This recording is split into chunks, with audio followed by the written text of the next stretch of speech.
Hello students, Mehta college के digital platform पर आपका स्वागत है। अपना बीएससी फर्स्ट ईयर में ऑप्टिक्स था। ऑप्टिक्स में चल रहा था इंटरफेरेंस में आज नया टॉपिक है न्यूटन रिंग एक्सपेरिमेंट। तो आज का टॉपिक लिखो, Newton ring experiment. Newton rings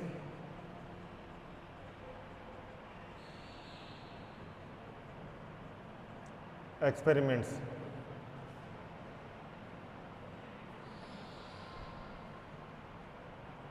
Newton ring experiment. Diagram बनाओ। देखो डायग्राम में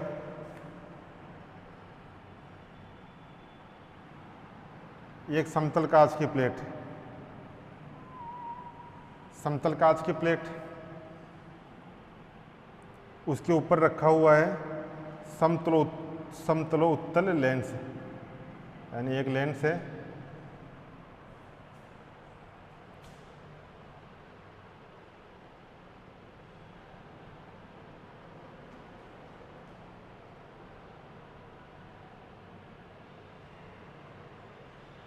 एक लेंस है समतलोत्तल लेंस, जिसकी एक सरफेस तो है समतल, ये वाली सरफेस तो है समतल, और जिसकी जो नीचे वाली सरफेस है वो ये वाला है। ये तो क्या समतलोत्तल लेंस, कांच की पट्टी का। सही। इसमें है टेलीस्कोप।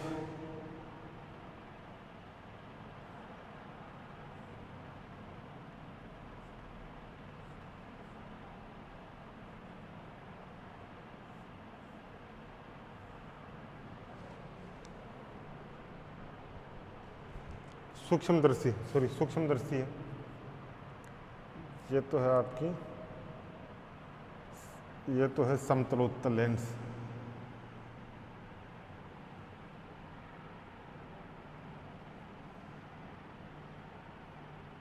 कांच की पट्टी का। यह है समतलोत्तल लेंस, समतलोत्तल लेंस। यह है आपकी सूक्ष्मदर्शी।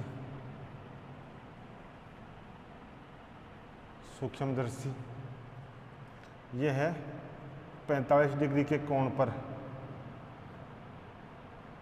झुकी हुई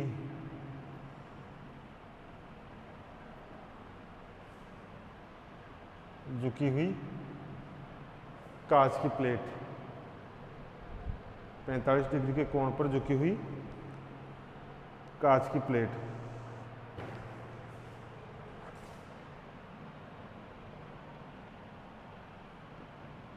कांच की प्लेट। ये विस्तृत प्रकाश स्रोत, ये है आपका विस्तृत प्रकाश स्रोत, एक्सटेंड प्रकाश स्रोत।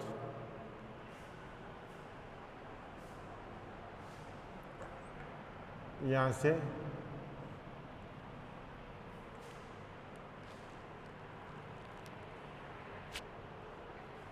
दो किरणें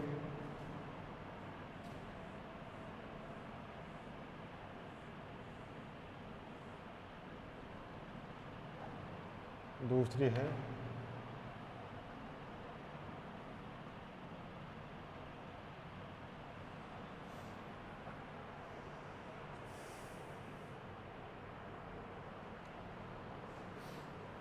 बना लो। पहले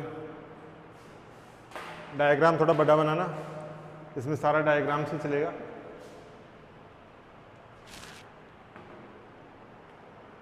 मैं यहाँ जो बन रहा है, देखो ये जो बन रहा है ना, इसको थोड़ा बड़ा और बना लेता हूँ, इसको बड़ा बना लेता हूँ, इसको यहीं बना लेता हूँ।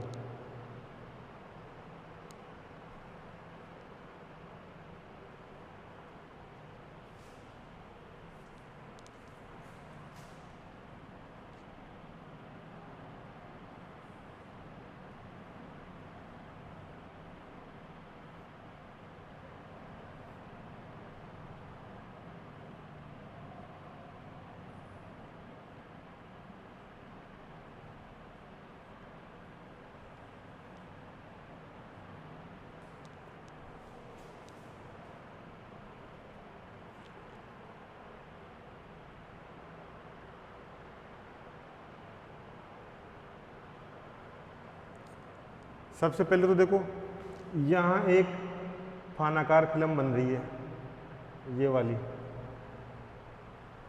एक फानाकार फिल्म बन रही है। ठीक,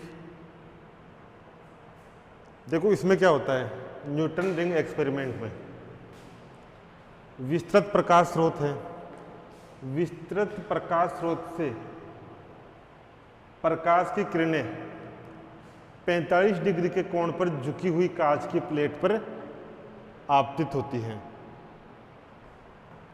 विस्तृत प्रकाश स्रोत से प्रकाश किरणें या विस्तृत प्रकाश स्रोत से उत्सर्जित प्रकाश किरणें 45 डिग्री के कोण पर झुकी हुई कांच की प्लेट पर आपतित होती हैं। हो गई, 45 डिग्री के कोण पर झुकी हुई है, तो जो किरणें आ रही हैं उनको लंबवत समांतरित कर देगा। ये जो प्रकाश की किरणें आएंगी उनको समांतरित कर देगा। देखो 45 डिग्री पे आ रही है, इसको 90 डिग्री पे मोड़ दिया, यहाँ पर 45 डिग्री पर झुकी है तो ये 90 डिग्री पे मोड़ देता है। अरे भाई देखो 45 डिग्री पे आती है, ये 45 डिग्री पे आई, तो ये कितना हो गया, ये भी 45 हो गया। ये परपेंडिकुलर है, 45 पे आई तो ये 45 और 45 ये 45 है तो ये भी 45, तो 45 डिग्री पे आ रही है तो 90 डिग्री पे मुड़ जाएगी। तो विस्तृत प्रकाश स्रोत से प्रकाश किरणें 45 डिग्री के कोण पर झुकी हुई कांच के प्लेट पर आती हैं तथा समांतरित या 90 डिग्री पे परावर्तित होती हैं या समांतरित परावर्तित होती हैं। अब समांतरित परावर्तित हो गई, अब परावर्तित किरणें कांच की पट्टिका और समतलोत्तर लेंस है उस पर आएगी। तो देखो ये किरणें आ रही हैं, ये देखो ये किरणें आ रही है, यहाँ तक आ गई। अब जो समतलोत्तर लेंस है उसके जो नीचे की सतह है, समतलोत्तर लेंस की जो नीचे की सतह है उससे उसके इस बिंदु पर, उसके इस बिंदु पर आयाम का विभाजन होगा, आयाम का विभाजन होगा। तो आधी किरण तो परावर्तित हो जाएगी, आधी किरण परावर्तित होगी और आधी किरण नीचे पारगमित होगी, नीचे पारगमित हुई और जो कांच की पट्टिका है उससे टकराकर निकलेगी, उससे टकराकर निकलेंगी। देखो यहाँ देखो, इस वाले डायग्राम में देखो,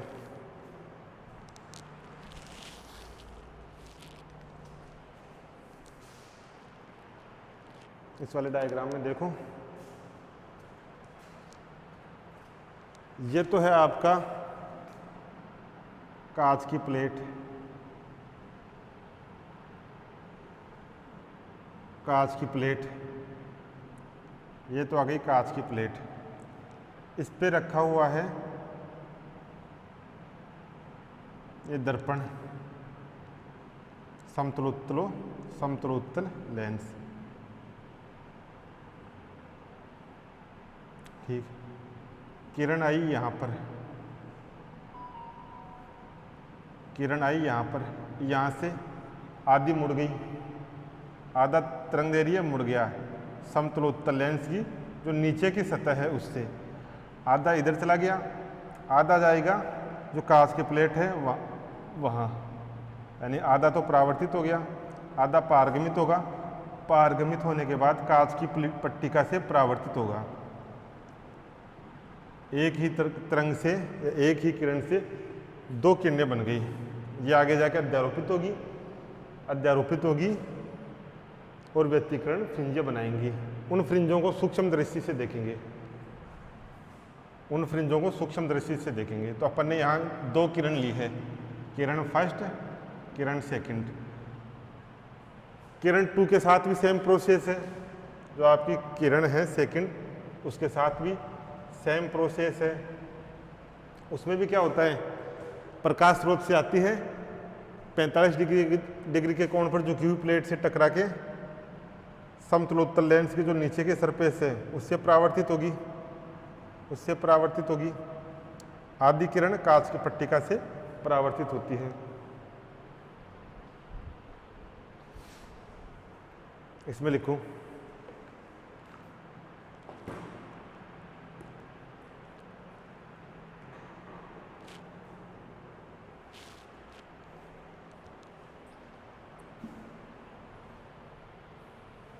इसमें लिखो न्यूटन वलय, इसको मैं इधर लिख देता हूँ, विस्तृत प्रकाश स्रोत इसी के अंदर लिख देता हूँ। विस्तृत प्रकाश स्रोत S, ये पट्टी का लेंस L है, पट्टी का P है। इसमें लिखो न्यूटन वलय एक्सपेरिमेंट में, न्यूटन रिंग्स एक्सपेरिमेंट्स में एक समतल कांच की पट्टी का P पर, एक समतल कांच की पट्टी का P पर एक समतल कांच की पट्टी का P पर अधिक वक्रता त्रिज्या, अधिक वक्रता त्रिज्या का एक समतलोत्तल लेंस रखा हुआ है। एक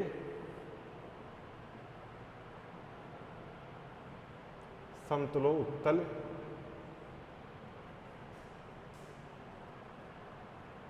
लेंस L रखा हुआ है, L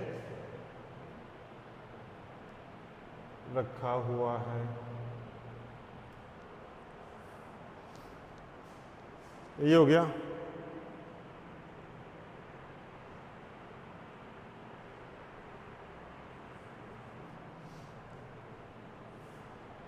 ये कांच की प्लेट G है।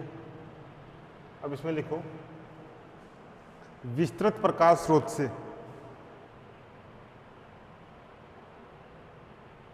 विस्तृत प्रकाश स्रोत S से उत्सर्जित प्रकाश किरणें, उत्सर्जित प्रकाश किरणें 45 डिग्री के कोण पर झुकी हुई प्लेट G पर आपतित होती है। 45 डिग्री के कोण पर, 45 डिग्री के कोण पर झुकी हुई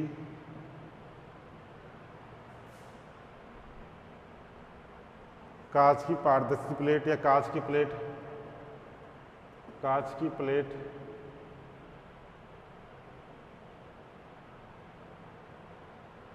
P पर आपतित होती है।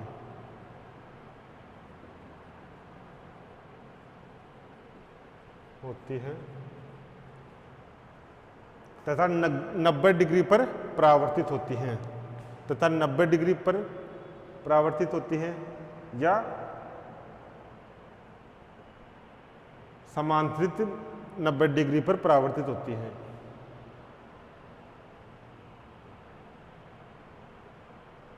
तथा आपतित किरणें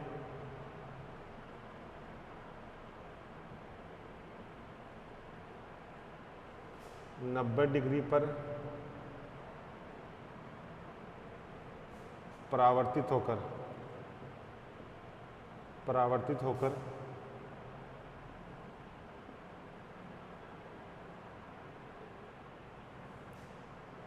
होकर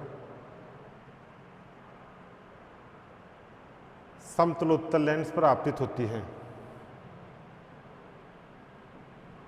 समतलोत्तल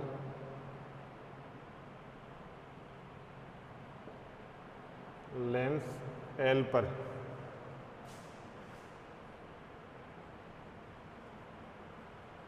आपतित होती है। समतलोत्तल लेंस की निचली सतह से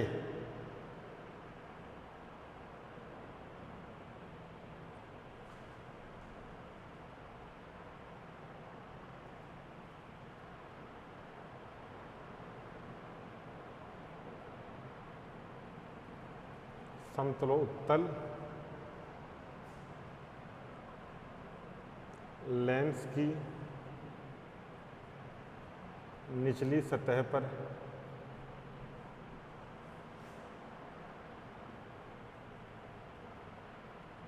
आयाम के विभाजन द्वारा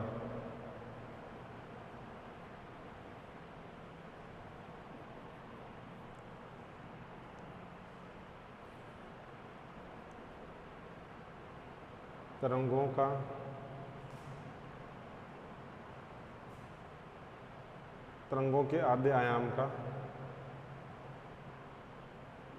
या तरंग के आधे आयाम का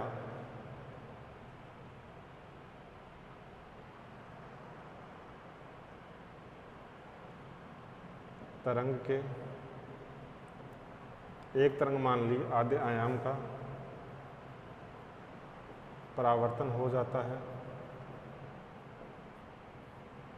है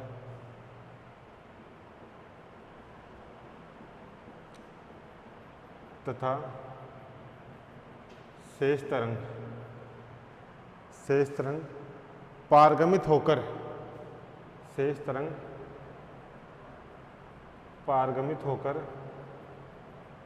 कांच की पट्टिका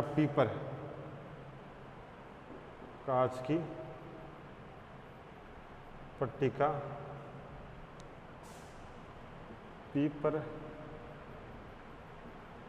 आपतित होती है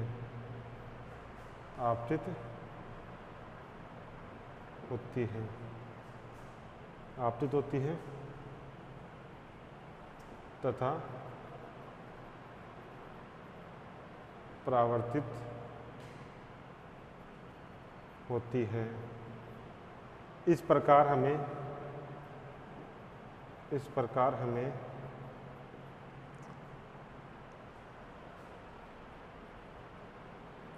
एक ही तरंग से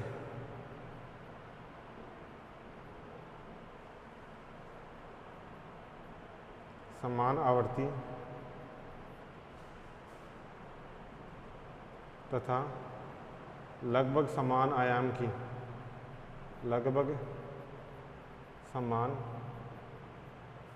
की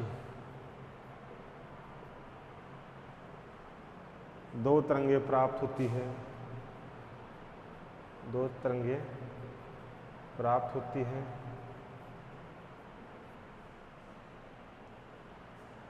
इनमें अध्यारोपण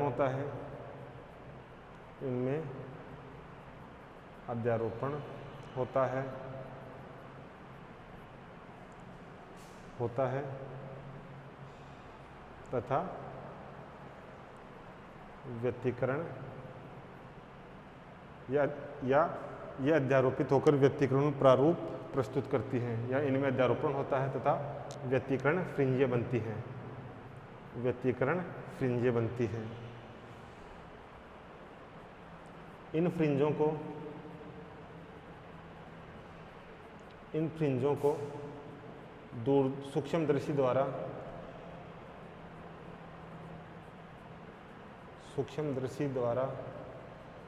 देखा जाता है। ये हो गया। इसको लिख लो एक बार, फिर दोबारा से देखते हैं।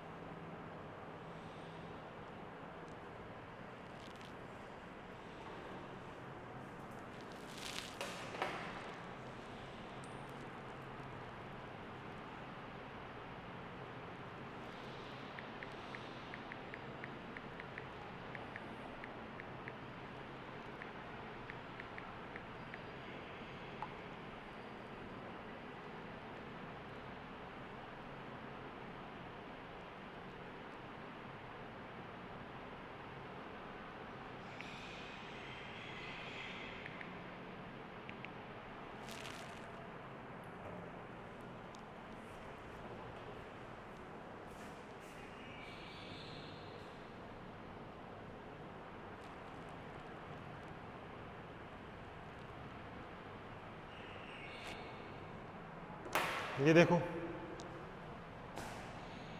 अपने पास विस्तृत प्रकाश स्रोत है। विस्तृत प्रकाश स्रोत से प्रकाश किरणें उत्सर्जित होंगी।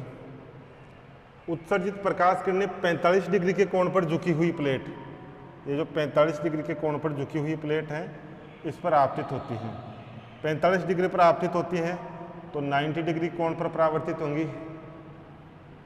45 पे आपतित हुई तो जो बीच का कोण है 90 पे आपतित होंगी। ये देखो ने, इसको यूं कर लो, ये है आपका 45, तो ये हो गया 90। आपतित होती है तथा आपतित किरणें 90 डिग्री पर परावर्तित होती है। 90 डिग्री पर परावर्तित हो गई। परावर्तित किरणें कहाँ आएंगी? समतलोत्तल लेंस पे। समतलोत्तल लेंस की जो निचली सतह है, ये समतलोत्तल लेंस की जो ये निचली सतह है, इस निचली सतह पर क्या होगा? इस निचली सतह से आयाम के विभाजन द्वारा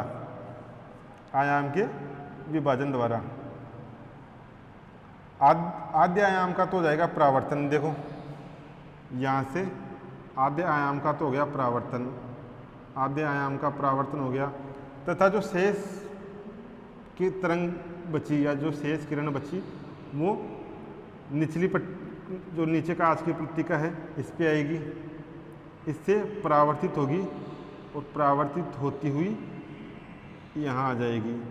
दोनों तरंगों में दोनों तरंगें आगे जाके द्वैरोपित होगी, दोनों में व्यतिकरण होगा, फ्रिंजें बनेंगी। उन फ्रिंजों को सूक्ष्मदर्शी की सहायता से देखा जा सकता है। इसमें भी ऐसा ही है। तरंग 2 भी 45 डिग्री के कोण पर झुकी हुई है, आपतित हुई, 90 डिग्री पर परावर्तित हुई। जो नीचे की सरफेस है ये वाली, इससे आधी तरंग परावर्तित होंगी, शेष आधी कांच के प्लेट से परावर्तित होंगी। 2 तरंगें प्राप्त होंगी एक से, दोनों में अध्यारोपण होगा, व्यतिकरण फ्रिंजें बनेंगी और उनको सूक्ष्म दृष्टि से देख सकते हैं। देखो यहाँ भी यही है, यहाँ भी यही है।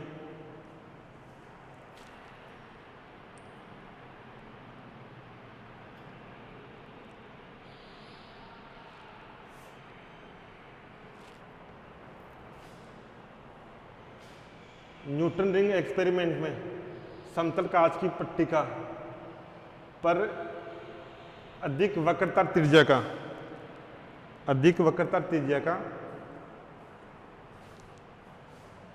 समतल कांच की प्लेट, ये रही समतल कांच की प्लेट, इस पर अधिक वक्रता त्रिज्या का एक समतलोत्तल लेंस है। समतलोत्तल लेंस कैसे?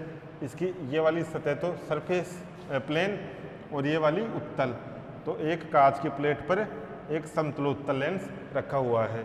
अब समतलोत्तल लेंस रखा हुआ है तो इसमें एक फानाकार फिल्म बनेगी। देखो एक फानाकार फिल्म, ये एक फानाकार फिल्म, ये तो जैसे यहाँ पर कोई समतलोत्तल लेंस रख दूँ तो चारों तरफ फानाकार फिल्में बनेंगी, चारों तरफ फानाकार फिल्में बनेंगी।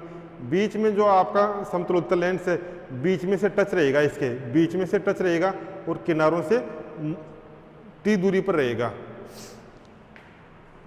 ये 2D में है, 3D में इमेजिन करो आप। ये एक प्लेट है, इसके ऊपर कोई समतलोत्तल लेंस रखा हुआ है, तो चारों तरफ फानाकार फिल्में बनेंगी।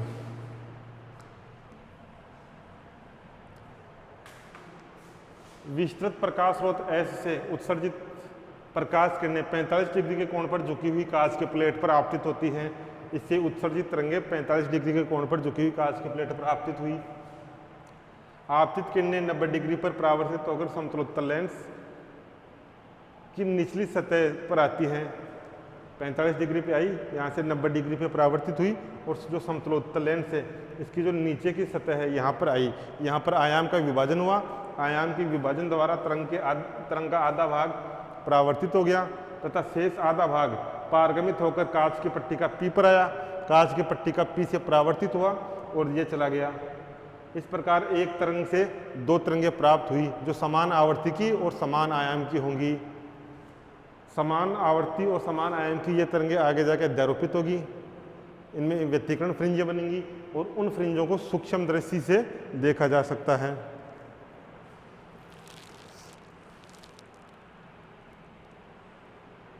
अब लिखो इसमें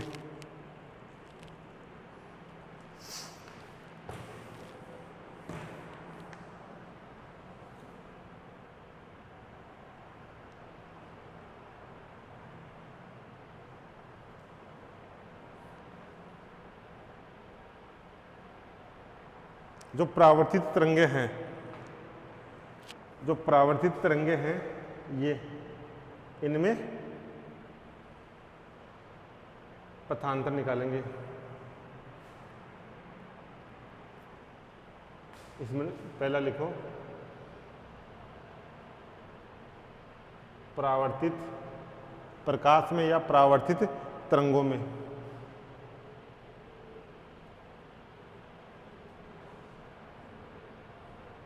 न्यूटन वलय,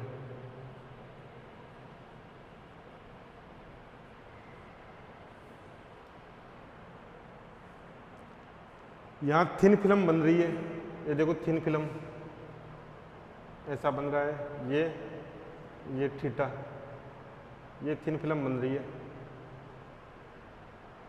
थिन फिल्म बन रही है तो थिन फिल्म में आपका पथांतर कितना होता है? देखो ये पथांतर यही तो है, इस वाली ने ये वाली दूरी तय की, ये पथांतर, तो परावर्तित तरंगों में न्यूटन वलय।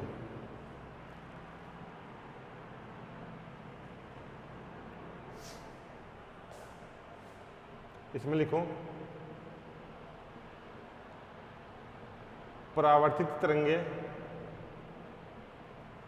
कांच की पट्टिका व समतलोत्तर लेंस के बीच में बनी, कांच की पट्टिका व समतलोत्तल लेंस के बीच में बनी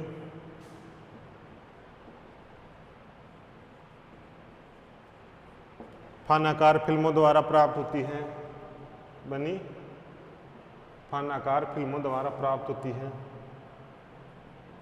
फिल्मों द्वारा प्राप्त होती है, फानाकार फिल्मों द्वारा प्राप्त होती है। फानाकार फिल्मों में व्यतिकरण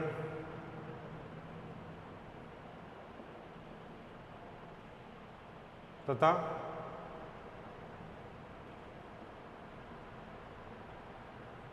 फानाकार फिल्म से परावर्तित किरणों में व्यतिकरण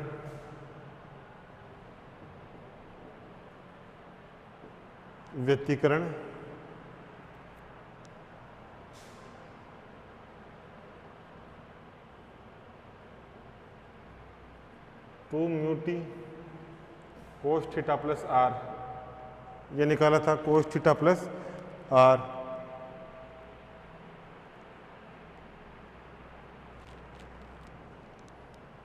थीटा प्लस आर,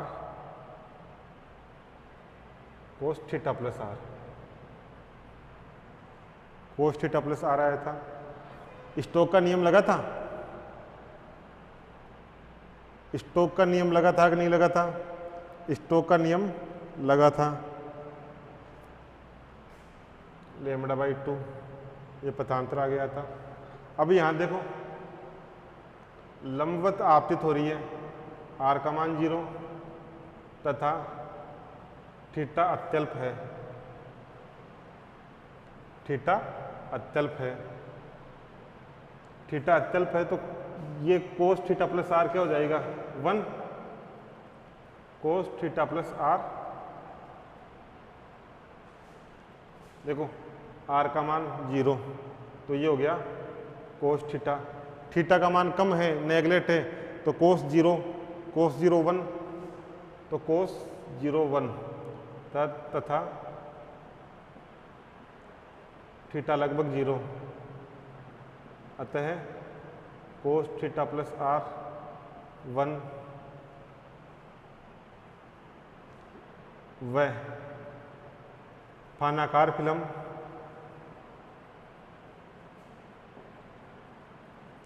वायु से बनी है, ये वायु से बनी है, फानाकार फिल्म वायु से बनी है।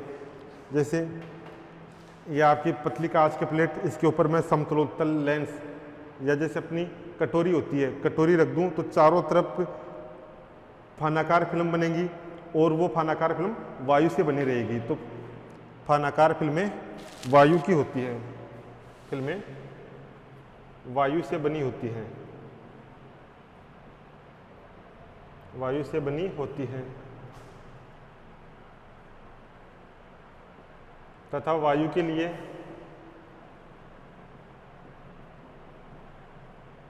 म्यू का मान होता है 1, वायु के लिए म्यू का मान 1, अतः पथांतर कितना हो जाएगा, पथांतर 2t माइनस λ/2, ये आ गया।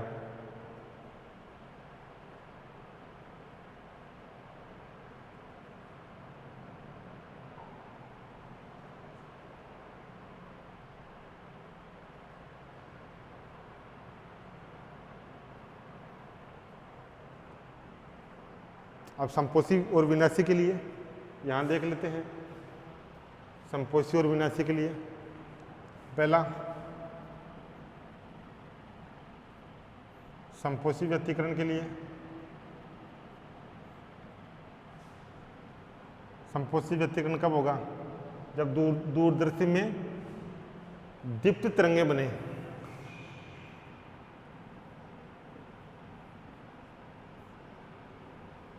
या पथांतर होता है आपका n लेमड़ा, तो ये हो जाएगा 2t minus λ/2, n lambda 2t बराबर n प्लस 1/2 लेमड़ा।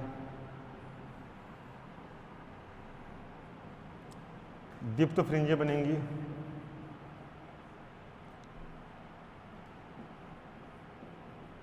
दीप्त फ्रिंजें बनेगी।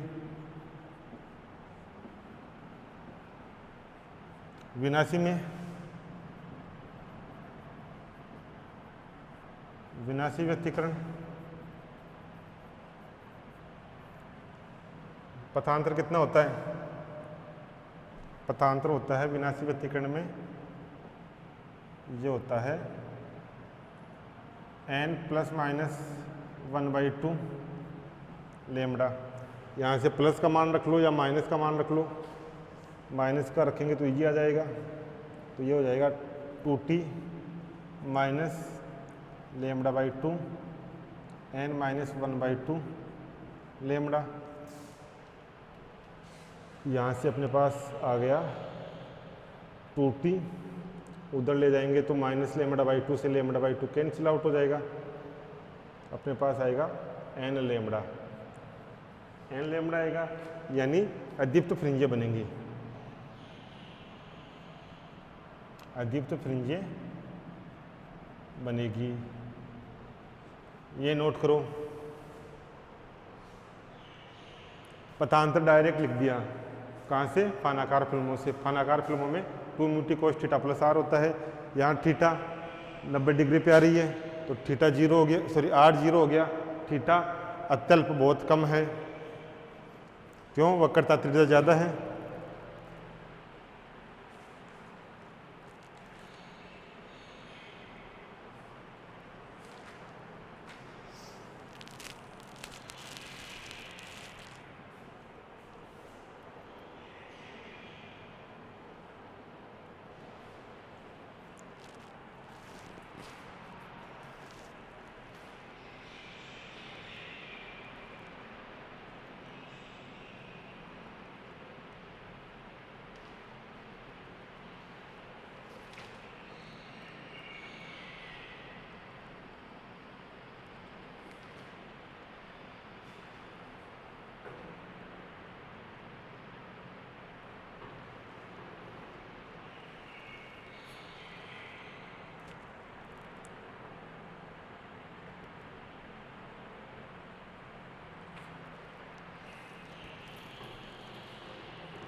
नेक्स्ट लिखो इसमें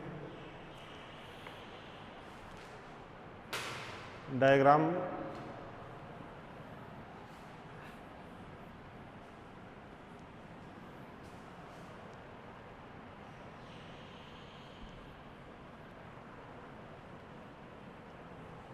इसको भी मिटा देता हूं मैं।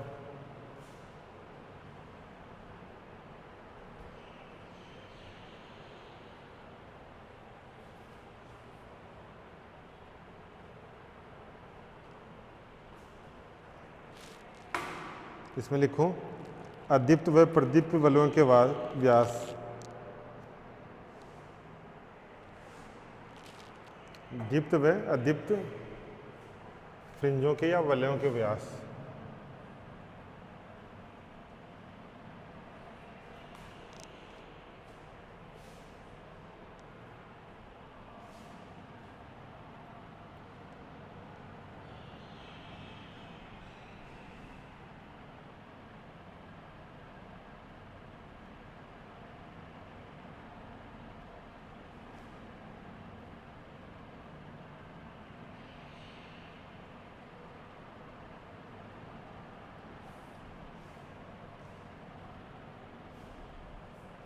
दीप्त या अदीप्त वलयों के व्यास। यहाँ डायग्राम बनाओ।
ये तो आर त्रिज्या हो गई, ये वक्रता के अंदर सी हो गया।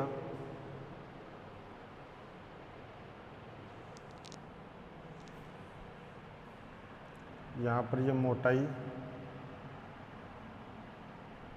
टी एन हो गई, या आपकी प्लेट पी हो गई।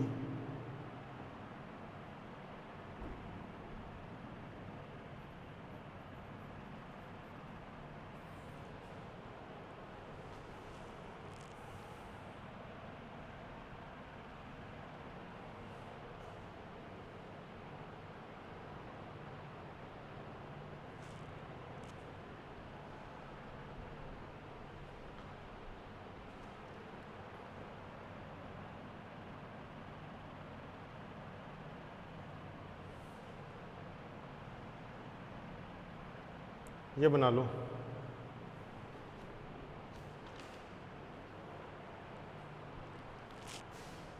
यहाँ क्या है, समतलोत्तल लेंस की त्रिज्या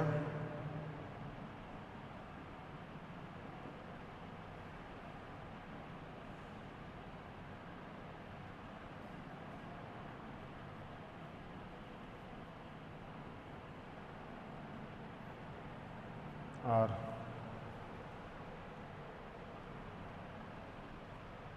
वक्रता के अंदर सी, त्रिज्या आर, वक्रता के अंदर सी फानाकार फिल्म की मोटाई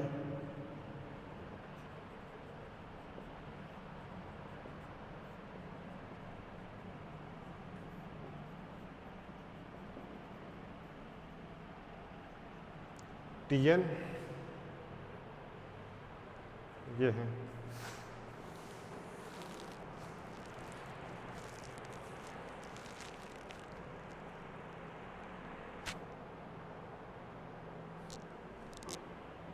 जो EO के बराबर है, जो EO के बराबर है।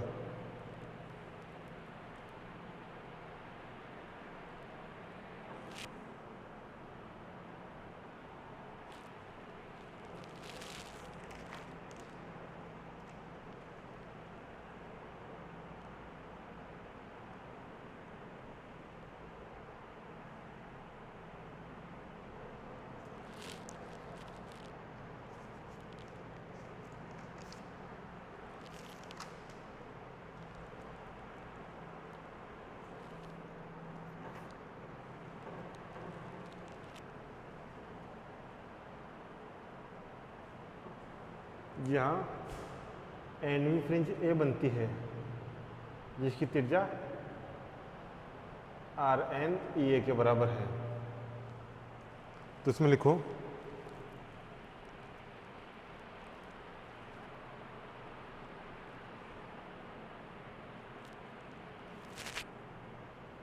बिंदु ए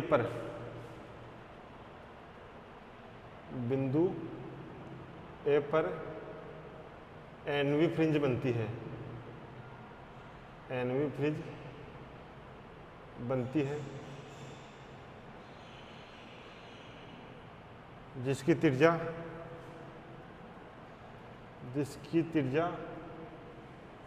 RN is equal to EA है, जिसकी त्रिज्या RN is equal to EA। तो EA का मान निकालो।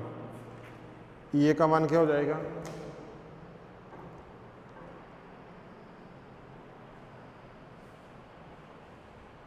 अतः त्रिज्या का मान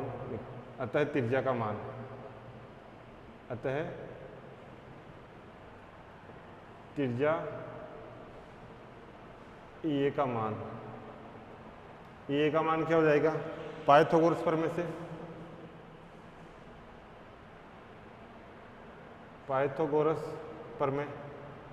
कौन से त्रिभुज में? त्रिभुज CEA में कितना हो जाएगा?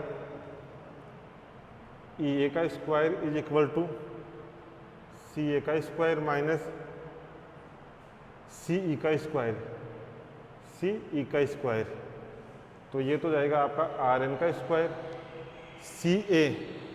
CA का मान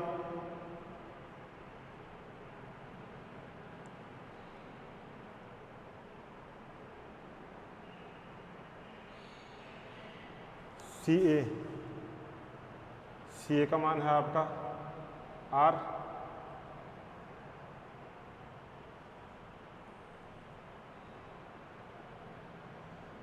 CE का मान हो जाएगा आपका CE, तो CO माइनस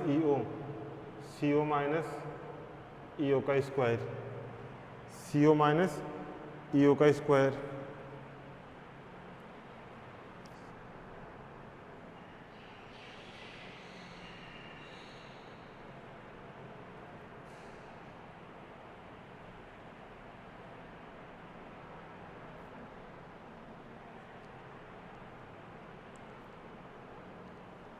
तो CO का मान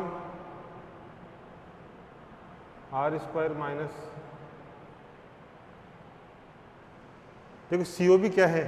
जैसे CA त्रिज्या है R, जैसे CA इसकी त्रिज्या R है, वैसे CO भी तो त्रिज्या ही है। तो इसका मान हो गया R, R माइनस EO का मान TN के बराबर, तो EO का मान TN के बराबर। ब्रैकेट खोलेंगे तो क्या आएगा? RN square R square minus R square plus Tn² plus minus 2RTn, यहाँ से आ जाएगा Rn² R² minus R² minus Tn² plus 2RTn, cancel out. Rn² क्या आ गया 2RTn माइनस Tn², ये आ गया।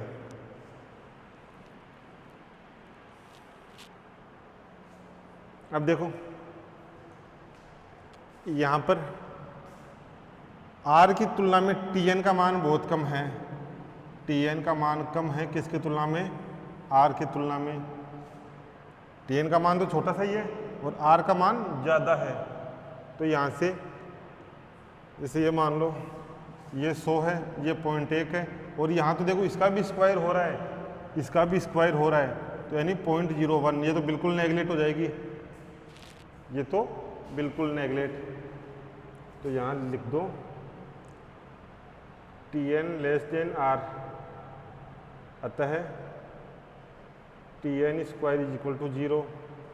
यहाँ से Rn का मान आया, Rn का मान आया 2RTn, Rn² का मान आया 2RTn,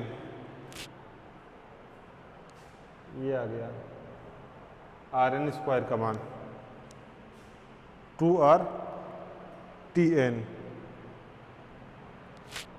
या इसको यूं भी लिख सकते हैं, Rn का मान आया अपने पास, Rn² का मान आया 2RTn, इसका भी रूट, Rn का मान ये आ गया।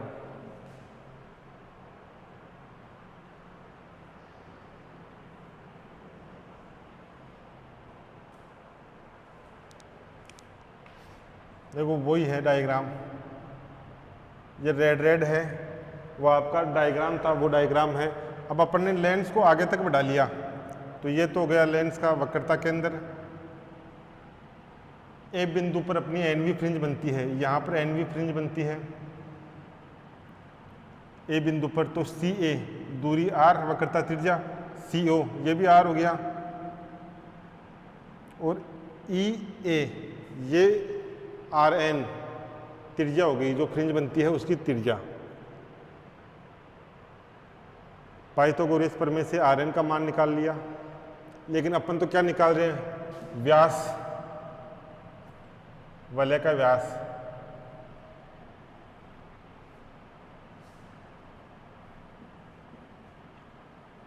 वलय का व्यास, व्यास क्या होता है? dn दुगना होता है किसका? त्रिज्या का। तो ये आ गया dn = 2RTn, इसको ब्रैकेट के अंदर ले जाओ, तो dn का मान आया, dn का मान आ गया अपना 8RTn।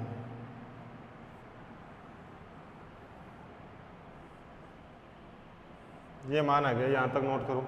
अब Tn का मान निकाल लेंगे, समपोषी के लिए अलग आएगा, विनाशी के लिए अलग आएगा। समपोषी के लिए अपना था 2T = n+1/2 लैम्डा, विनाशी के लिए था 2T = n लैम्डा। वहाँ से दीप्त फिल्म का व्यास और अदीप्त का व्यास आ जाएगा, यहाँ तक नोट करो।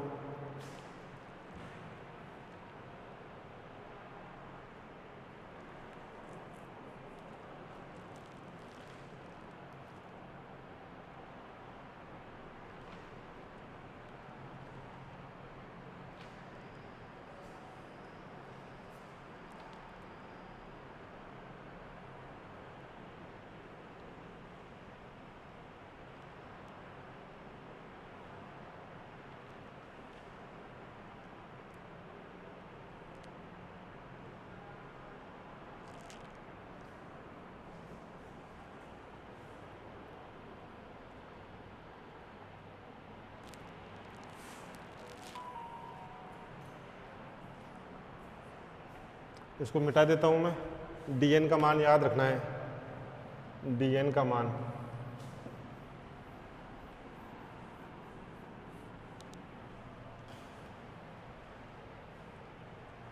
अपने पास आया था दीप्त फ्रिंज के लिए क्या कंडीशन आई थी? दीप्त के लिए आया था 2t is equal to n+1/2 lambda एनवी फ्रिंज। अदीप्त के लिए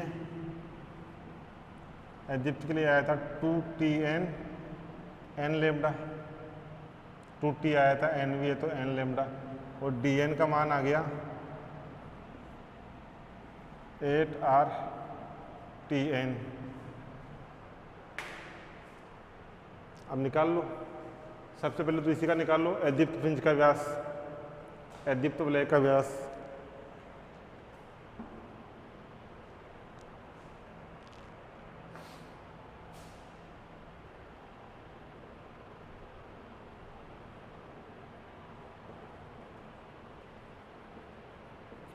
अदीप्त वलय का व्यास, अदीप्त वलय के लिए क्या आया था? 2tn n लेमड़ा, tn का मान n लेमड़ा बाई 2, tn का मान पुट कर दो, dn होता है अपना √8rtn, मान पुट किया तो ये आ जाएगा dn 8r n lambda by 2, यहाँ से 4, तो ये आ गया आपका dn 4 2√nr लेमड़ा। ये आ गया दीप्त फ्रिंज का व्यास, सॉरी अदीप्त फ्रिंज का व्यास, अदीप्त फ्रिंज का व्यास।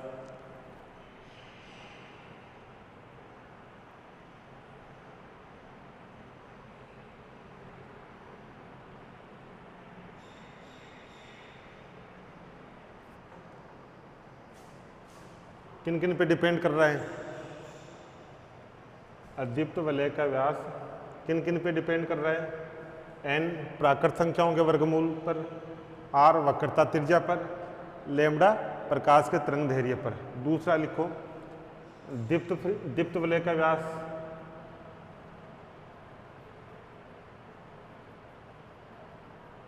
दीप्त वलय का व्यास,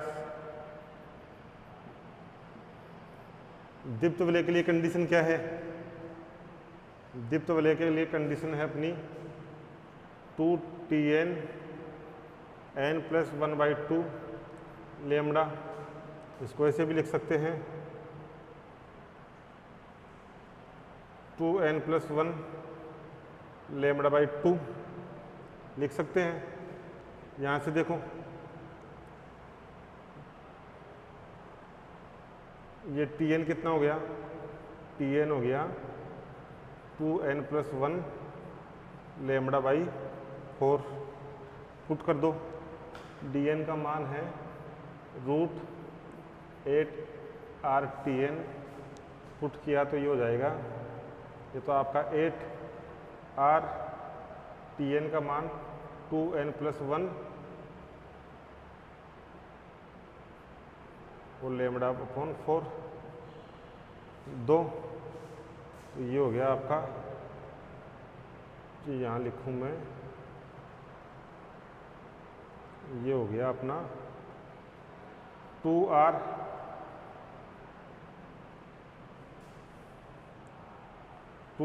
n+1 या 2r लेमड़ा 2n+1 का रूट, यानी यहाँ dn का मान आ गया 2r लेमड़ा 2n+1, ये मान आ गया, यानी दीप्त और अदीप्त फ्रिंज का व्यास आ गया, दीप्त और अदीप्त फ्रिंज का व्यास आ गया। तो किन किन पे डिपेंड कर रहा है वो भी लिख लो, दीप्त व अदीप्त फ्रिंज का व्यास प्राकृत संख्या n पे, प्राकृत संख्या n पे, इसमें लिख लो दीप्त व अदीप्त वलय का व्यास, दीप्त व अदीप्त वलय का व्यास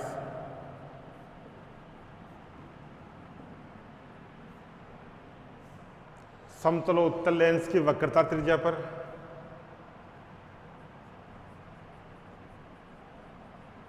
समतलोत्तल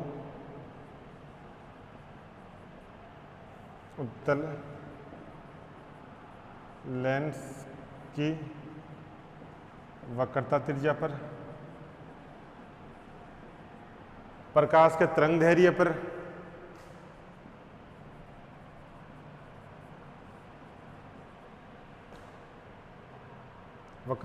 वक्रता त्रिज्या पर प्रकाश के तरंग दैर्घ्य पर प्राकृत संख्याओं पर, प्राकृत या एन पर निर्भर करता है, यानी ये जो चीज़ें हैं एन आर लैम्डा इनके वर्गमूल पे डिपेंड करता है। नोट करो यहाँ तक।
इसमें फ्रिंज चौड़ाई, तो इसी में लिख लो फ्रिंज चौड़ाई।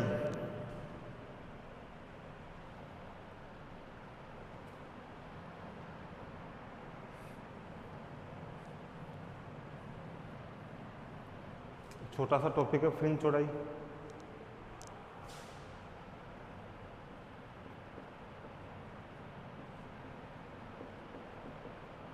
फ्रिंज चौड़ाई बीटा, तो सबसे पहले बीटा दीप्त निकालें या बीटा अदीप्त? बीटा दीप्त निकालेंगे। बीटा दीप्त कहाँ बनेगी? दो अदीप्त फ्रिंजों के बीच में दीप्त फ्रिंज की चौड़ाई।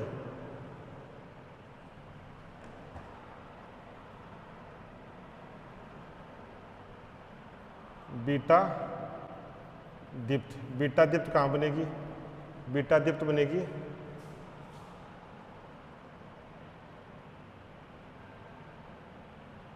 बीटा दीप्त बनेगी 1/2,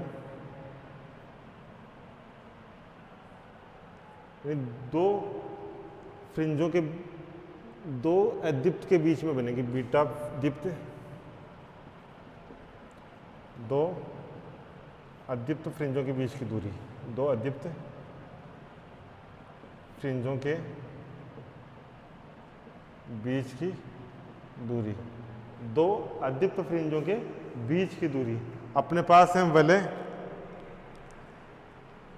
वलय से अपन निकालेंगे फ्रिंजों के बीच की दूरी।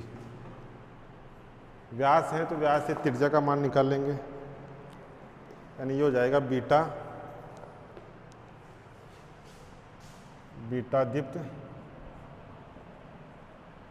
Rn+1 माइनस Rn, इसको लिख देंगे 1/2 Dn+1 माइनस, डबल होता है ना ये, त्रिज्या डबल होती, त्रिज्या आधी होती है व्यास की, dn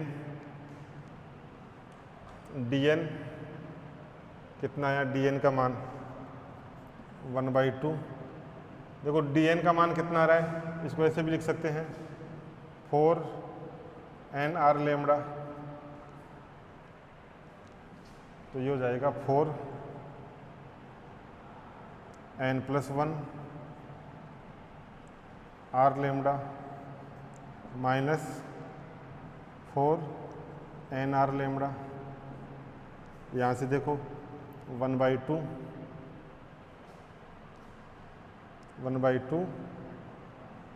n+1 माइनस √n, ये कॉमन ले लो, 4r lambda, √4r lambda common ले लो,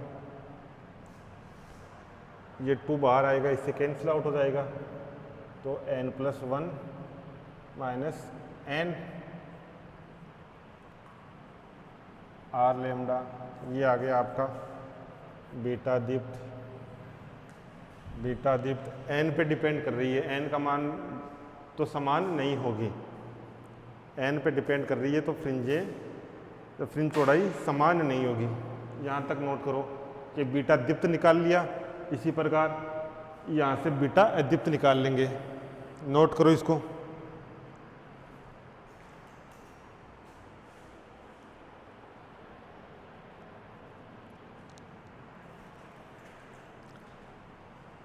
यहाँ पर अपना जो परावर्तित किरणें थी, न्यूटन वलय में जो परावर्तित किरणें थी, उनमें व्यतिकरण कंप्लीट हो गया। अब इसमें भी पारगमित आएंगी, इसमें भी पारगमित तरंगें आएंगी, लेकिन उनमें स्पष्ट प्रतिरूप नहीं बनता, स्पष्ट प्रतिरूप नहीं बनता। वो अपन कल देखेंगे, नेक्स्ट क्लास में देखेंगे। वहाँ स्टोक का नियम नहीं लगेगा, स्टोक का नियम नहीं लगता, तो जो पथांतर होता है वो ओनली 2T हो जाता है, पथांतर 2T।